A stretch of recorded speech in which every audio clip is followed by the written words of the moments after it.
Yahoo Fantasy Football, the Tucson Tackle Dummies League. This is your Week 10 recap.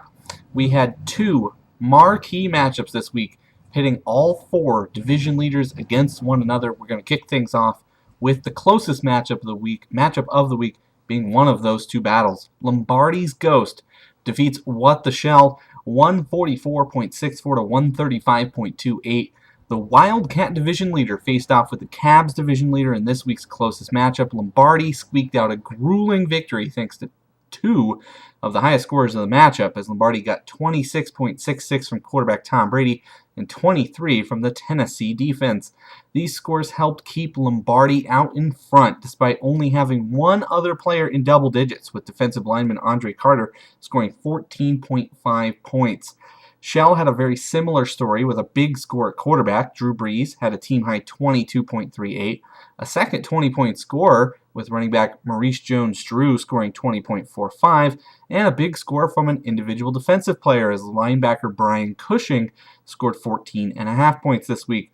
And Shell had the edge in double-digit scores, getting 18 at kicker with John Casey and 10.55 from wide receiver A.J. Green.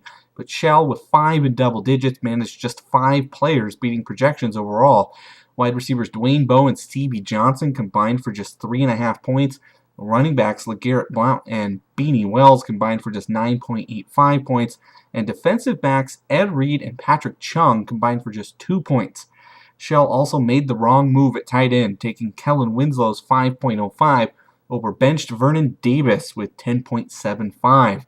Lombardi had his share of disappointments as well, with a combined 6.02 at running back from Darren Sproles and Leon Washington, and just 6.1 points from wide receiver Wes Welker, but a strong 17.5 at linebacker, and the league outscoring Shell 11-2 at defensive back certainly made a difference in the outcome this week. Lombardi takes over the league's top spot with the victory at 8-2 on the season, while Shell falls into a 6-4 tie atop the Cavs division with the loss.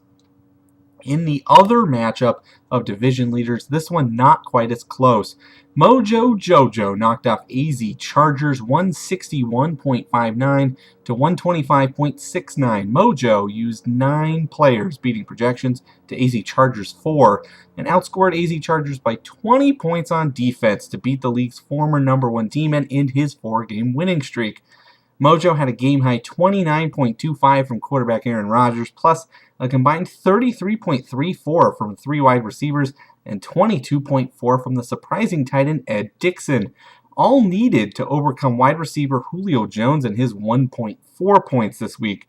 The story was similar on offense for AZ Chargers, but with more shortcomings doing this team in. AZ Chargers had a team-high 25.3 from tight end Rob Gronkowski, 17.5 run from quarterback Phillip Rivers, and 13.85 from from wide receiver Antonio Brown.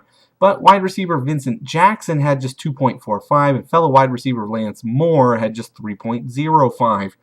And running back Willis McGahee for AZ Chargers scored just 1.7 in a game he was projected to break out for 14-plus points in, while on AZ Chargers' bench sat running back Kendall Hunter, as he scored 10.65. And speaking of bench scoring, AZ Chargers sat the maligned New England defense, which outscored his starting San Diego defense 20-5 this week. AZ Chargers also had a combined half a point at defensive line this week, while Mojo was busy scoring on defense with 18 from the Houston defense and a combined 19.5 from Green Bay defenders Charles Woodson and Desmond Bishop. Mojo uses this win and the Powerade loss to go back up 2 games in the Aztec division, while AZ Chargers losing puts Mustache Discount back within a game in the Toro division. So with 2 division winners winning and 2 losing, who would keep pace, who would capitalize, and who would blow the opportunity? Mustache Discount capitalizes, defeating White Powerade, who blows an opportunity, 148.6 to 127.62. Mustache comes back within a game of the Toro division lead, and in the process prevents Powerade from keeping pace in the Aztec division, ending his 4-game winning streak as well. Mustache had 5 players on offense beat projections, while White Powerade had just 4 players total beat projections. Mustache had 24.4 from running back Chris Johnson and 23.95 from quarterback Tony Romo, plus a surprising 18.1 from running back Reggie Bush and 15 at kicker to boot. Powerade went into the Sunday games with a big lead thanks to 30.95 from Michael Bush on Thursday night, but that lead quickly dwindled thanks to a poor showing from quarterback Michael Vick, who had just 11.82, running back Jarvis Green Ellis, who had just 0.8 this week, and the Atlanta defense, which scored no points at all. This matchup could have been much closer had Powerade not left 16.5 points from defensive back Charles Tillman on his bench in favor of just 3.5 from Brandon Flowers. But even that 13-point difference would not have been enough to put Powerade back in front in this one. Powerade is now 5-5 with the loss and 2 games out in the Aztec division, while Mustache is in the thick of the division and the wildcard races at 6-4 on the season. Raging Boners defeats Big Ben's Revenge 97.82 to 70.61. Neither team scored 100 points this week in the week's lowest scoring matchup. Boners came away with the victory and capitalizes on Shell's loss to pull into a 6-4 tie atop the Cavs division. A lack of team management cost the league's defending champion as Big Ben left the winning points on his bench and left injured players in the starting lineup.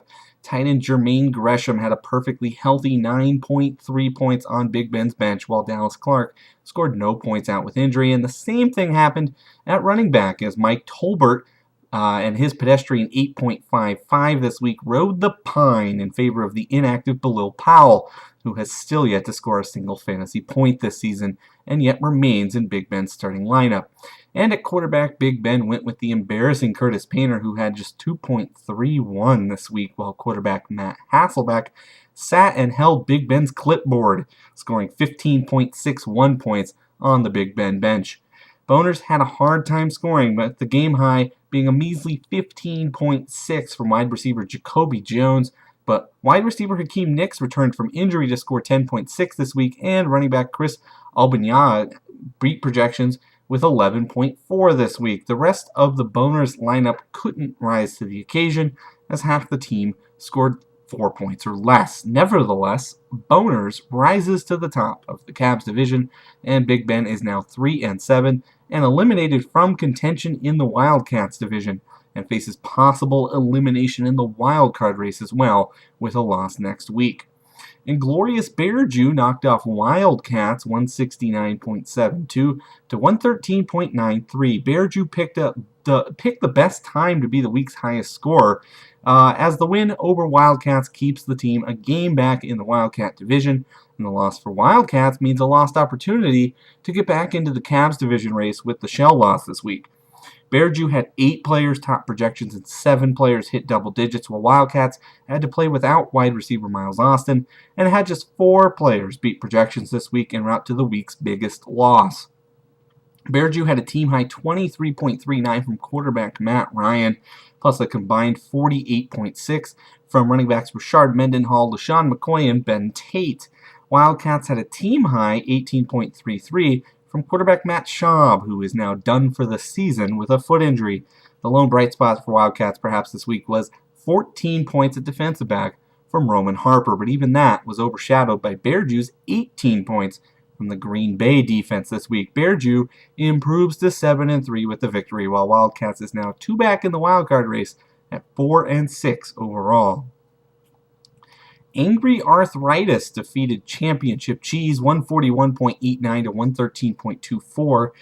Cheese fails to keep pace with the other winners in the Wildcat division after a loss to the league's worst team, Angry Arthritis. Arthritis gets just his second win of the season thanks to 3 players topping 20 points this week, led by 24.6 from running back DeMarco Murray. Quarterback Eli Manning added 20.14, and the Dallas defense added 21 more points. Cheese counted with 6 players beating projections, but no player scored higher than the mediocre 14.19 from the team's leading scorer, running back Ray Rice. Wide receiver Deshaun Jackson went to the Cheese bench on suspension this week, and replacement Jason Avant scored just 0.45 points. 7 players scored 5 points or less this week for Cheese. The loss drops Cheese to 6-4 on the season, and Arthritis keeps his slim playoff hopes alive at 2-8 overall, but faces elimination in the division and the wild card race next week with a loss. Navajos defeated Greek Thunderball 119.46 to 100.06. Navajos remains a part of the postseason conversation after knocking off the always undermanned Greek this week. Navajos got nearly 31% of her total score from the Chicago Bears defense this week, which scored 37 points. Bears kicker Robbie Gould added 16 points, while fellow Bear Matt Forte added 12.95. Greek had 28.35 from Larry Fitzgerald at wide receiver this week and 16 from kicker Steven Gostkowski, but the defense was once again non-existent, totaling just 11 points on that side of the ball. Defensive back Brian McCann is still inactive every week and sits in the starting lineup for Greek, and this week the team scored no points at all at defensive line. Navajos improves to 4-6 overall and stays a real part of the wild card race, while Greek faces potential elimination from the division and wild card races next week. And in the final matchup of the week, Viva Football knocked off the Amazons 114.58 to 79.76. Viva has now won 3 of her last 5 games after an 0-5 start after beating Amazons this week. Amazons still has no answer for her 3-star running backs being injured and on the bench. Flex Dexter McCluster and running back Jason Snelling were better than projections this week, but still remain desperate fill-in players who aren't making a big difference. Amazons had just 4 players beat projections this week total. Viva, meanwhile, had her usual 30-plus point day out of running back Arian Foster and added another 23.95 from running back Marshawn Lynch, while quarterback Alex Smith impressed with his 18.33 this week. Amazons did win the defensive battle thanks to an ugly performance by Viva, who scored just 5.5 points on the defensive side of the ball. The Buffalo Bills managed a -5 this week, and Viva scored no points at all at linebacker. Both teams leave this matchup at 3-7 and face potential elimination from the wildcard races next week. Looking ahead to next week, Week 11 in the NFL season, there is again a Thursday game, so you'll want to make sure that the New York Jets and Denver Broncos in anyone's lineups are in position to play by Thursday night. Your matchups next week will have 7-3 Bearju taking on 6-4 Boners. That'll be your marquee matchup of the week. Then you have 6-4 Shell taking on 6-4 Cheese. 7-3 AZ Chargers will take on 5-5 Powerade. 8-2 Lombardi will take on 4-6 Wildcats. 6-4 Mustache meets with 4-6 Navajos. 7-3 Mojo looks to eliminate Viva Football, sitting at 3-7 overall. 3-7 Greek will take on 3-7 Amazons, and the league's 2 bottom teams will face off next week as 3-7 Big Ben takes on 2-8 Angry Arthritis. So we'll see you back next week. Be sure to check out the Facebook page to check out the playoff implications heading into Week 11 action. We'll see you back next week with your Week 11 recap.